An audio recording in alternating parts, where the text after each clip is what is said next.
Hello everyone. तो आज सभी को मैंने एक इंपॉर्टेंट अपडेट देनी थी। तो आप देख सकते हो ये आपकी notification 1 July that is today. आज एक इंपॉर्टेंट अपडेट आया। आप सभी को याद होगा कि मनोज सिन्हा जी ने रिसेंटली 800 एसआई पोस्ट अप्रूव की थी। अभी तक वो एडवर्टाइज नहीं हुई, क्या पता एडवर्टाइज कब होगी, उसकी प्रॉपर नोटिफिकेशन कब आएगी। लेकिन उसकी कुछ आप सभी को पता होगा, सब इंस्पेक्टर के कुछ नॉर्म्स होते हैं, कुछ रूल्स होते हैं जो हमें फॉलो करने होते हैं। अब उस चीज को लेकर आप कहते हैं, बड़े स्टूडेंट्स का कहना था कि कोरोना के कारण हमारे 2 साल बर्बाद हुए हैं, तो उस एज लिमिट को भी आगे किया जाए। तो उधर से रिप्रेजेंटेशंस भी बड़ी ज्यादा आई। तो देख लेते हैं उन्होंने क्या चेंजेस लाए हैं। कुछ चेंजेस लाए हैं तो उसकी हम बात करते हैं। तो चलो देखते हैं। सबसे पहले मैं आपको बता दूं, ये जो आपका एग्जाम होता था सब इंस्पेक्टर का, इसमें क्या होता था, सबसे पहले आपका एक फिजिकल टेस्ट होता था। ठीक है, फिजिकल टेस्ट के बाद आपका एक रिटन एग्जाम होता था। ठीक है, रिटन एग्जाम के बाद आपका एक इंटरव्यू होता था। लेकिन अब क्या किया गया है, ये जो आपका इंटरव्यू पोर्शन है, ये अब आपका इंटरव्यू नहीं होगा। मतलब सिंपल आपका एक physical test and the written test, मतलब सिर्फ और सिर्फ 2 फेज ही रह गए। 2 फेज रह गए। अब इसमें भी क्या किया, पहले हुआ करता था फिजिकल देन रिटन, लेकिन अब आपका होगा रिटन एग्जाम फर्स्ट। पहले आपका एग्जाम होगा रिटन, ठीक है, आपकी मेंटल एबिलिटी देखी जाएगी, उसके बाद आपकी फिजिकल एबिलिटी देखी जाएगी। तो ये पहला मेन चीज इन्होंने जो चेंजेस लाए हैं, पहला मेन चेंज ये आ जाता है। अब एक और इन्होंने कुछ अपडेट किया, आपको मैं बता दूं, आप सभी को पता होगा ये जो आपकी सब इंस्पेक्टर की पोस्ट होती थी, ये सारे जेकेपी रिक्रूट करती थी। लेकिन अब ये जो आपकी सब इंस्पेक्टर की पोस्ट आई है, shall be refer to the JKSSB. ठीक है, जेकेएसएसबी ही इसे रिक्रूट करेगी, इसे एडवर्टाइज करेगी, आपकी सिलेक्शन प्रोसेस फॉलो अप करेगी। फिर आगे हम बात करते हैं direction for direct appointment to the non graduate shall not be beginning of a year, so that the appointment may be completed at least 1 month before the commencement of the session of the intermediate course in the police training school which is normally on the 1st of April every year.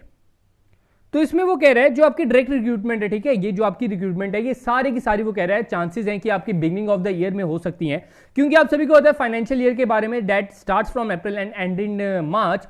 तो April से पहले 1 महीना आपको properly, जब आपकी recruitment पूरी complete भी हो जाए, आपकी सिलेक्शन भी हो जाए, उसके बाद आपने ट्रेनिंग भी लेनी है इस पोस्ट के लिए। उस ट्रेनिंग की जो 1 मंथ की ट्रेनिंग का भी उन्होंने पीरियड रखना है, और आपका जब न्यू फाइनेंशियल ईयर स्टार्ट हो तो आपकी उधर प्रॉपर्ली आपकी रिक्रूटमेंट भी हो चुकी हो। तो मतलब इस चांसेस आप देख सकते हो कि आपका नेक्स्ट ईयर की स्टार्टिंग में एग्जाम हो सकता है। फिर आगे हम बात करते हैं, इधर आप देख सकते हो द क्वेश्चन पेपर। अगर हम रिटन एग्जाम की बात करें, the question paper will be set to the assess of general knowledge.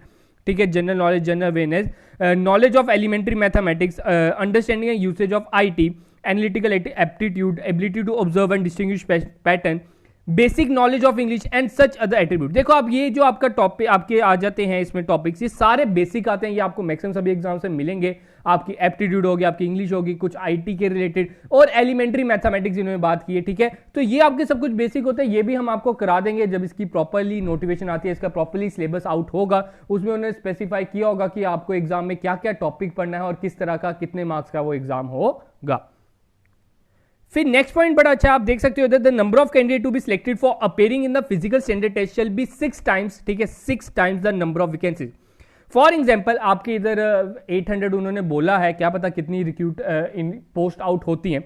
अगर 800 ही हम मान के चले, ठीक है, उसकी 6 times हो जाता है आपका 4800। अराउंड 500 के आसपास आपकी ये जो सिलेक्शन लिस्ट निकलेगी आफ्टर एग्जाम। मतलब एग्जाम में जब आपका एग्जाम हो जाएगा, 5000 या 4800 आप मान सकते हो, इतने बंदों को सिलेक्ट किया जाएगा और उनका फिजिकल टेस्ट किया जाएगा। आगे बात करते हैं, अब इन्होंने जो पैरामीटर्स रखे हैं, पैरामीटर्स आप देख सकते हो। अगर the short listed candidate shall meet the following physical standard, तो क्या स्टैंडर्ड होना चाहिए। अगर मेल्स की बात करें तो मेल की हाइट 5.6 होनी चाहिए मिनिमम। ठीक है, अगर फीमेल की बात करें दैट इज 5.2। चेस्ट गेट आप देख सकते हो 32 अनएक्सपेंडेड एंड चेस्ट गेट 32.5 एक्सपेंडेड। फिर इधर हम बात करते हैं the candidate who meet the above physical standard shall be required to undergo the physical endurance test shall consist of the following. अब उनकी इंड्योरेंस, उनकी क्षमता देखी जाएगी। तो क्या इंड्योरेंस बात कर रहे हैं, आपको द लॉन्ग रेस होगी जिसमें आपको अपने आप को प्रूव करना है 1600 मीटर, मतलब 1.6 किलोमीटर भी आप कह सकते हो, इन 6.5 मिनट, 6.5 मिनट में आपने 1600 मीटर कवर करना है। एंड द पुशअप्स, देखो पुशअप्स कुछ खास तो है नहीं, 20 पुशअप्स हैं in 1 cycle up and down to the, इसकी कोई टाइम लिमिट भी नहीं है। मेन चीज होता है कि 1600 मीटर इन 6.5 मिनट। फीमेल की बात करें तो उनका 1600 मीटर नहीं है, उनका 1000 मीटर है इन 6.5 मिनट। शॉर्ट, लेकिन उनका शॉर्ट पुट होता है, शॉर्ट पुट आपको पता है वो हैवी सी बॉल आपने फेंकनी होती है, 14.5 फीट इन 3 अटेम्प्ट्स।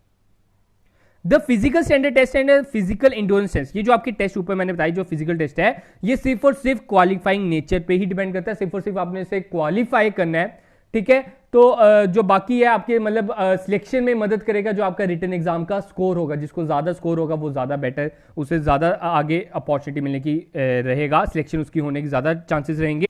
फिर आगे इन्होंने लिखा है, देखो ट्रांसपेरेंसी के लिए इन्होंने क्या रखा है ताकि आपका ये जो प्रोसेस है ट्रांसपेरेंट चले। The Jammu Kashmir state service selection board shall make use of modern techniques and take all other measures including videography of the entire process of physical standard test.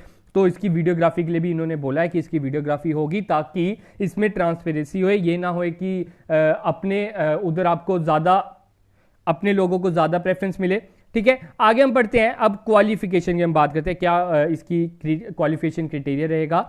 तो सबसे पहले बैचलर डिग्री होनी चाहिए, कोई भी चलेगी bachelor degree, and he is domicile of Jammu and Kashmir. अब next जो पॉइंट है जिसके ऊपर बड़ी फेसबुक पे बड़ी चर्चा चल रही थी, लोगों ने रिट भी बड़ी पिटीशंस की हैं, आप देख सकते हो उन्होंने बोला है 28 years on 1 January of the year in which notification inviting application is issued by the Jammu and Kashmir SSB, ठीक है।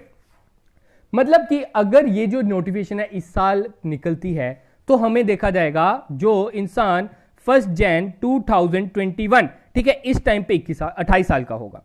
अगर अगले साल इसकी नोटिफिकेशन निकलती है तो 2022 में देखा जाएगा, तब तक जो भी 28 साल के हैं उससे पहले पहले वो फॉर्म फिल कर सकते हैं। तो ये चीज है, बच्चे कह रहे थे कि ये जो 2 साल कोरोना ने हमारे खा लिए तो इसकी बढ़नी चाहिए। चलो वैसे बढ़नी भी चाहिए, आप मान सकते हो कि 2 साल हमारे अनप्रोडक्टिव रहे। मैं इस चीज में कुछ कहना नहीं चाहूंगा, बस यही है कि इस चीज की थोड़ी सी रिलैक्सेशन होनी भी चाहिए, because unemployment had its peak. आप देख सकते हो कि अनएम्प्लॉयमेंट बहुत ज्यादा हो चुकी है, तो इसलिए यही कहा था कि जो अपर एज लिमिट आप इधर देख सकते हो कि 30 years in case of the in service personal, जो इन सर्विस है उनके लिए 30 है, बाकियों के लिए 28 ही रहेगी। तो ये थे कुछ इंपॉर्टेंट रूल्स जो थोड़े से चेंजेस आए हैं, आप देख सकते हो इसकी नोटिफिकेशन बहुत जल्द आने के चांसेस हैं। तो घबराओ मत, इधर ही मैं आपको चैनल पे आपके इधर जो रिटन एग्जामिनेशन है उसकी प्रैक्टिस भी करा दूंगा, क्योंकि इसका टॉपिक जो है, इसके जो मेन सब्जेक्ट्स रहते हैं वो बड़े बेसिक से रहते हैं, इतना मुश्किल भी आप कह नहीं सकते हो कि इसका हो सकता है। मेन चीज आपने रहना है आपकी फिजिकल स्ट्रेंथ अपनी बढ़ाना स्टार्ट कर दीजिए, बड़ी अच्छी जॉब रहती है आपकी, हर कोई चाहता है कि अपनी नेशन को सर्व करने के लिए, तो उसके लिए बहुत बेस्ट रहती है। तो यही था आज का अपडेट, तो मिलते हैं शाम को एक नए अपडेट के साथ। तो आज के लिए इतना ही। तो जो भी इस चैनल पे नए हैं वो चैनल को सब्सक्राइब कर ले ताकि हमारे एंड से कोई भी न्यू वीडियो अपलोड हो या नया अपडेट आए आप तक सबसे पहले पहुंचे।